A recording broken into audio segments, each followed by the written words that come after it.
This is Mastering Your Wealth with David Gagnon, the podcast. I want to talk about our friend Kevin O'Leary from Shark Tank, right? Because he recently said you need $5 million to retire. And if you're like me, I go, $5 million? What are you talking about? That's ridiculous. Now he has done a total reversal, and he says that with careful investing, you can retire on just $500,000. His plan is that you have fixed income products that return 5%, and that you have a balanced portfolio that returns 8 to 9%. So he finally seems to be talking to everyday folks like myself and our listeners, you, David.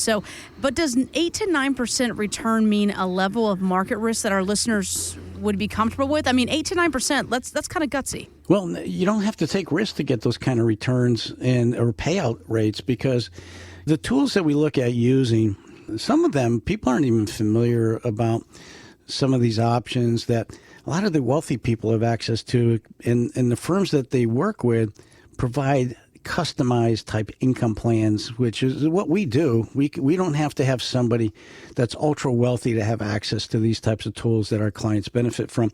So if we're looking to build out income and get higher yields, we have tools that really can provide yield payouts that are more than double than what you're going to get in a CD or a fixed annuity. But the other thing is the insurance company does have the ability to create a lifetime income with distribution rates on your money that are going to be higher than the 5% that Kevin O'Leary referred to. That provides a lifetime income. So you don't have any guesswork about how long that money is going to last. As long as you live and your spouse lives, you're going to keep getting it. But some of the other things that are kind of unique in those types of tools are the fact that you can build in some backup strategies with those same dollars that will give you additional dollars if you need it for healthcare, out-of-pocket healthcare, or they might provide some inflation increases along the way to counter the impact of inflation. So, you know, we can get really creative with customizing income plans or investment plans that maybe aren't using the best fixed income tools to try to lower that risk and increase their yields. Usually the traditional plan is going to use, from what we see most often, people are using mutual bond funds, and they haven't done that well for a long time as far as the return they get. And back in 2022, a lot of them lost money when the interest rates went up in the bond market. So we do things differently. If you want to get different results, you got to do things differently, because people tend to keep doing the same thing over and over again, not being very happy with the outcome, but they don't know the alternative options that can help them in a better way. When you talk about doing the same thing over and over again, expecting different results, I mean, that's the definition of insanity. And you know, there's always different options available out there. We say it all the time. Things are changing every single day when it comes to the world of retirement planning. It's not your grandparents' retirement. It's not your parents' retirement, quite frankly. Things are changing. Opportunities are out there.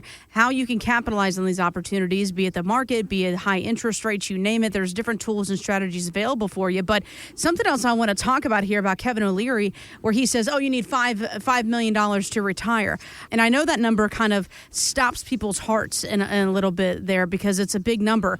And that brings me to the point of, is there a magic number to retire? Because whether it's Kevin saying $5 million or whether it's some other professional out there saying you need $1 million, is there a magic number to retire, David? Well, the magic number is going to be aligned with what your lifestyle spending goals are, desires to be, adjusted for inflation and taxes throughout your retirement. So everybody's ideal number as far as how much their nest egg size needs to be is influenced by a number of factors. But if you have $500,000 and your expenses and your spending that makes things very comfortable for you is only 30 or 40 grand a year, and when you add Social Security in the equation, that might work. But not a lot of people can live on that kind of money. But I just got off a call from with somebody a few weeks ago, and they only need about $30,000 a year to live on. And I said, "Are you enjoying your life?" $30,000? Are you kidding? And that includes traveling. And so their household living arrangement is very inexpensive. You know, he's got a pretty good deal about covering his apartment. He doesn't own it. Actually, he does own it, but he got it at a really good price. He travels a lot, he and his wife, and he still works. He doesn't need to work. No debts. So everybody's situation about, you know, it really backs into how much you're going to need to cover your lifestyle and your expenses. And so if you're going to need to live on $100,000 a year to make it all work, and keep you happy, well, your nest egg's going to have to be a much larger sum of money. And what age are we going to start retirement, and how long do you think you're going to live? Mm-hmm. All that has an impact as to whether you've saved enough and what rate of return you're going to get on it, and what type of income planning that you incorporate with those dollars. How do you invest it so that you can generate a cash flow and income that is always going to be there for as long as you live, but also lowers or prevents you from depleting that nest egg over time? And we get into all these different ways to accomplish those objectives by using, like I said, different tools, different financial product types, and having a strategy that is really in your numbers in black and white. And the analysis we do that looks into the future shows us what we have to create in the form of benefits and income adjusted for inflation and taxes, so that when you do retire, we know that you have a sound financial foundation to make it all work with a high level of success. You know, we've heard of generational labels like baby boomers, Gen X, millennials, and even Gen Z. So babies that are born in 2025, what are they going to be called? Well, it's apparently Gen Beta. It will cover infants born until 2039. But due to that age gap, you may not be around to help this group when they retire. So that brings up the question here, David.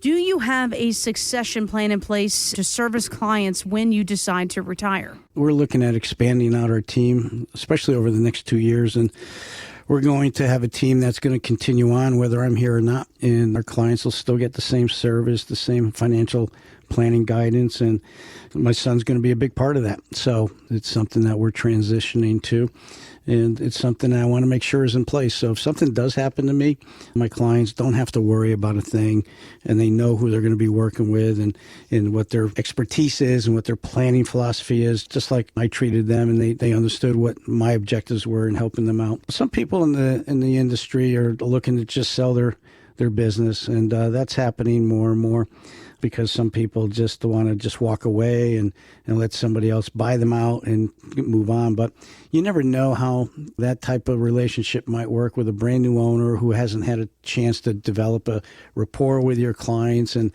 make sure there's some synergy there and philosophy of how you've been working with the current advisor and the decisions you made and the planning advice you received. How is that going to be any different, or is it going to be dramatically different? Because one firm to the next could be a lot different in how clients are serviced, how they're cared for as far as their planning. So I want to make sure that if something were to happen to me someday, that I have a team that shares the same philosophies that I have, and they know my clients, and so there's no shockwave when the client finds out that there's nobody there handling their accounts and their planning. What do you think makes you and your team at First Financial Planners stand out from, the other financial professionals out there, from those big box names we know about? What makes you different? Well, there's so many areas that you want to make sure you're making financially sound decisions. So you optimize everything in your world as far as your money goes. And I come from a tax background, and I find that a lot of people that already have advisors they're working with are calling me because they're not getting answers to questions they have about taxes or tax planning or how to optimize their Social Security benefits. When should they take it? What strategies should they implement? How to make a great decision on when an employer pension plan option is made available to you when you're about ready to retire. We show people how to really optimize their employer pension plan by getting actually more income and taking ownership of the lump sum option, so you have both of those options available to you. We look at estate planning. We look at putting healthcare backup strategies in place. We use investment tools and strategies that are quite unique, that the wealthy people are really employing, and that's why they get better results. That's why they make more money. So we want to customize an investment plan strategy that's aligned with a comprehensive plan. And that's probably the big difference. I mean, there are other advisors that do comprehensive planning, but the percentage out there in the industry is very small. Mm-hmm. Because I've been in this business for decades, and you really want to understand what can your advisor do and what can't they do, and what are they qualified to do or licensed to do. And so you're going to have people that are licensed only to sell you insurance products, and they don't do planning, but they sell you a product. Same thing in the investment side of the business. They want to sell you investments, but if they're not looking at all these other areas of decision making, I can assure you, you will make mistakes that are in your blind spot because you're not getting the professional guidance to optimize that. And when you're losing money blindly because you don't know the alternative options and how to evaluate your choices, then you got to take more risk on those investments to net the result you're going to need to overcompensate for those expenses that are occurring blindly. And so when we look at the holistic approach we take and we get all the clarity on the table about what's working, what isn't, and look into the future with what you're doing today, that gives us basically a financial x-ray. And we can see in that x-ray what is working for you, what problems lie ahead, and now we can prescribe a diagnosis first and then a remedy to fix it. So it makes it all come together very efficiently. And now the investment choices are very easy when you're in that position where you have a plan. And there was a new survey from the Global Atlantic Financial Group that talked to people between the ages of 55 and 75, and it found that over half of them would rather protect their existing savings than seek growth on their wealth. So, David, this brings me to you here. I mean, does this hold true with your clients, and how do you find the balance here? I would say that's pretty accurate. When you get close to retirement or you're in retirement, you realize that you can't afford to lose money because if you're in the market, you don't know how long it's going to take to recover. And more importantly is if you're relying on that money to generate your income. And if that were the case and you're drawing from an investment plan at a time it's losing money and you're supporting your monthly spending needs, you can derail your retirement very quickly if that occurs a couple of times early into your retirement years. So what we always take a look at is doing a detailed portfolio analysis to see how much risk people are involved in with their investment decisions and where their money's positioned. And what I am finding is the fact that people are taking more risk than what they need to take and not getting the return in relation to the type of risk they're taking. And so when we do our comparison analysis of what their current portfolio looks like with the higher risk and lower yields, we can show how a proactive tactical investment plan could compare to that. And what it does illustrate is how much less risk they will be taking and how much more yield they're going to get. And in some cases, the differences are substantial. And these are tools that we're using that people aren't familiar with. And we educate and we show people how the wealthy people do this. And so when that exercise is done, then people realize, wow, I can take better control over my money, not have to live with a lot of volatility. And the game plan is, and the objective is to find a way to build consistency in how your money grows with much less volatility, because you will end up growing more wealth and being able to generate more income if you have a plan that's set up that way. In today's world, there's so many different things out there to put your money in that allow you to capture good returns without having to take the crazy risk that people think they need to take. And if we're looking for other opportunities to put more money back in our clients' pockets, like saving on taxes, having a tax plan that not only defers your taxes, more importantly, reduces your taxes in retirement. Now, when you do that, when you find those wealth transfers that you could avoid with a good tax strategy, guess what? All that money goes back into your pocket and it continues to compound more tax efficiently into the future. So what do you think that's going to do? It's going to add more to your wealth accumulation, give you more disposable dollars, give you more income, or be able to pass on more wealth to your children. For instance, about 6 years ago, we had a potential client. They were referred to us by an existing client, and they had been working with a financial firm for about 30 years, and they just wanted to get a second opinion. So we went through the exercise. We did their forecast analysis. We looked at their income distribution years when they planned to retire. And one of the things that really stood out was the fact that their required minimum distributions were going to be substantial when they turn their RMD age. And it illustrated that they're going to end up taking out a lot more out of their retirement accounts each year in retirement than what they needed to live on. And their investment firm never brought that up, and because most of their money was tied up in these pre-tax retirement accounts, and they thought they were doing a great job by deferring their taxes. Well, you really can control taxes if you're in the right tax balance, meaning you have the right amount of money in your taxable accounts, tax deferred, tax free, and you have to look at the tax code and how to make that formula work to your advantage.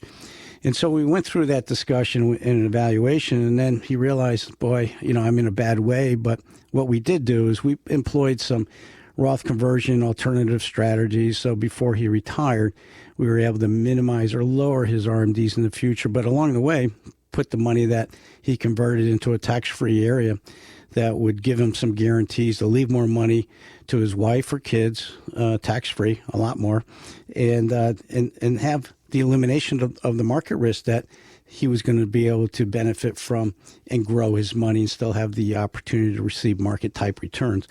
And when we re-evaluated the analysis and compared it to his present plan, we basically increased his estate by 40%, 45%, increased his income resources if he needed it, and also made him a lot more tax efficient, and also put together in the backup strategy for healthcare, out-of-pocket healthcare. We were able to use some of those dollars to also protect him for if the need came up for home healthcare or long-term care without buying traditional long-term care insurance. So, this is what a strategic plan can do for folks. It gives you some clarity as to what isn't working and what can work, and then how do you do things differently to get better results. And that's what we're all looking for, is better results, right? We're trying to take what's not working and find a plan for it. So, David, for those listening right now that are like, all right, well, I do want protection and I do want to, have that growth in there. I don't want to be scared of potential opportunities. How can they sit down with you and walk through this? Well, the first step is to have a conversation with me and set up that phone call. I like to get to understand what you're worried about, what you like about what you're doing, what have you done in the past, and then what would you want to accomplish moving forward. And then the next step would be to have my paraplanner, Frank, send out an email, and then that provides the instructions on how to create a login into our planning portal where you can upload your information. We see everything on our end. When we see that you're done with it, now Frank will complete the analysis, and then we'll have a discovery Zoom or in-office meeting to show you how that looks, and then have a discussion about what things are a concern or a problem, and then what are some of the planning options and opportunities to make some improvements going forward. And so there's usually a few meetings. And then, like I said, it's complimentary on the surface only because I need to see if we can truly help you and if, in fact, you really need help. And so that's a great process to go through. And the faster the information is provided to us, the faster we can turn this around and have a meaningful discussion. For more details or to sit down with David for your complimentary financial GPS, visit masteringyourwealthradio.com. Investment advisory services offered through Brookstone Wealth Advisors, LLC, BWA, a registered investment advisor and an affiliate of Brookstone Capital Management, LLC. BWA and First Financial Planners are independent of each other. Insurance products and services are not offered through BWA, but are offered and sold through individually licensed and appointed agents. Information provided is not intended as tax or legal advice and should not be relied on as such. You are encouraged to seek tax or legal advice from an independent professional. Any comments regarding safe and secure products and guaranteed income streams refer only to fixed insurance products. They do not refer in any way to securities or investment advisory products. Fixed insurance and annuity product guarantees are subject to the claims paying ability of the issuing company and are not offered by Brookstone. David Gagnon and First Financial Planners are not affiliated with nor endorsed by the Social Security Administration or any other government agency. Registered investment advisors and investment advisor representatives act as fiduciaries for all of our investment management clients. We have an obligation to act in the best interest of our clients and to make full disclosure of any conflicts of interest. Please refer to our firm brochure, the ADV 2A Item 4, for additional information.